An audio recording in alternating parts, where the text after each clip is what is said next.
Nagunas to may skutanan karong nga buntaga makaigsunan mga meetings o ubang kalihukan sa 2026 ASEAN Summit opisyal ng sugdan karong adlaw. Straight to the point. Seguridad sa Mactan Cebu International Airport gipahigayon usab sa gipahugtan usab sa pag-host na sa Subo sa maong dakong kalihukan. Straight to the point. Subay niini First Lady Aranita Marcos, Lisa Aranita Marcos, nihimo og inspeksyon sa venue o sa ceremonial route sa Lapu-Lapu City alang sa ASEAN Summit. Straight to the point. Taliwa sa gihimo nga pagpangandam alang sa ASEAN Summit karong nga tuiga 66 ka pangapanimay. Nga gikan sa urban poor nga nahimutang duol sa Mactan Expo diin himuon ang ASEAN Summit. Temporaryong girelocate o gipapuyo lang una sa usa ka resort dito sa lungsod sa Cordoba. Straight to the point. Tungod sa ASEAN Summit, resort lang sa Moron. Biyae sa ng inyong panimay, mantinil sa tag-resort.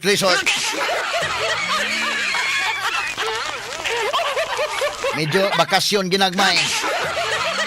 Nga tanig pagtagad, lubutaga, mahigala sa uban karon ning atong tulumanon, ng inyong tulumanon. Straight to the point. Tungod ni mahigala sa pagbahigayon sa ASEAN Summit, temporaryong girelocate sila, gipapuyo sa usa ka resort.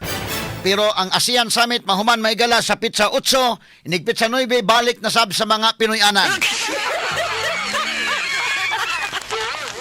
Atol niya agi kato katawa mga sukid dig paminaw.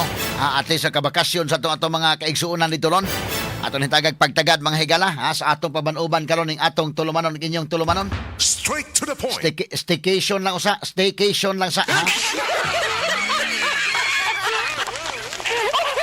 Unya atol ining maong staycation Inday Maris. Doon na kunoy mga seminars nga paghimuon, doon na po mga games dito, doon na mga papremyo aron nga di pod manghigala manggawas.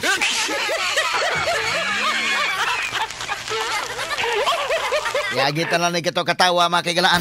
Kaya tanig pagtagad lubuntagas tupad uban usab nining atong tulumanon ng inyong tulumanon. Straight to the Para point. makitaan mahigalan doon na tayo mga kaigsunan mga kabos in town nga naa sa likod. Aton hitagag pagtagad ning atong pagmanuban karon ning atong tulumanon ng inyong tulumanon. Straight to the point. Samtang sa pikas bahin, di ay swerte karong panahon na. Napo ang midaog sa jackpot prize sa Ultra Lotus 658 kagabi. Matod pa mag-share sa kapin 76 milyones pesos nga premyo kining mga maong mga mananaog. Straight to the point. Makaingon sa tagsa na all. Kini karon mahigalang luto, usay makaduda ta, mahigala usay makaingon ta. Ngilngiga no, pero usay wa ba ka ta duduain ang kalakiha Inday Maris. Kadto milabay nga kuan dunay daghan na kadaog. Karon na po, no? So doon na may 76 million. Unsa man na po kabo ka nagkapaliha og hunahuna or kini ni ang hunahuna sa PCSO ato lang benbahinon lang nila.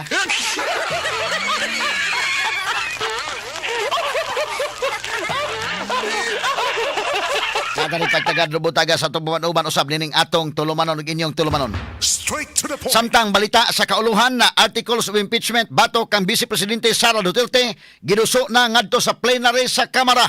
Straight to the Apan ang point. Kamara karon mga kaigalaan medyo doon na pagbahin-bahin kay doon uban nga mga congressmen nga willing mo suporta apan doon uban nga ni padayag nga dili mo suporta sa impeachment batok mahigala ni Vice President Sara Duterte. Straight to the Tagato point. sa nagpagtagad lubutagas tupad uban usab nining atong tulumanon ug inyong tulumanon. Straight to the point. Samtang kagahapon usab medyo nagkagubot kadali ang Kamara human si Batangas 1st District Congressman Leandro Libiste ni akusar kang Executive Secretary Ralph Ricto nga giingong nakadawat og binilyon ka pesos nga pondo kini gikan sa kontraktor o gilambigit sa vote buying. Straight to the point. 1 billion man mahigala to gipasangil mahigala ni Legarda nga matod pa nadawat mahigala ining mga rekto o mo gigasto mga kaigalan atol sa eleksyon. Straight to the point. Taganto sa nagpagtagad lubutaga sa atong pagaban-uban ining atong tulumanon ug inyong tulumanon. Straight to the Samtang point. ang atong pagpadayon mahigala paghisgot labot sa survey sa Pulse Asia nga matod pa kung one-on-one mga higala ang kumbate ni Sara Duterte og ni Raffy Tulfo. Tay sila. Tabla kuno sa Inday Maris. Straight to the Ato point. ning klarohon mga sukid tig paminaw tinuod ka ni nga tay or dili. Na ato ning analisaron mga sukid tig paminaw. Pero si Tulfo sa pagkakaroon ingon nga di kuno siya interesado nga mudagan pagka presidente.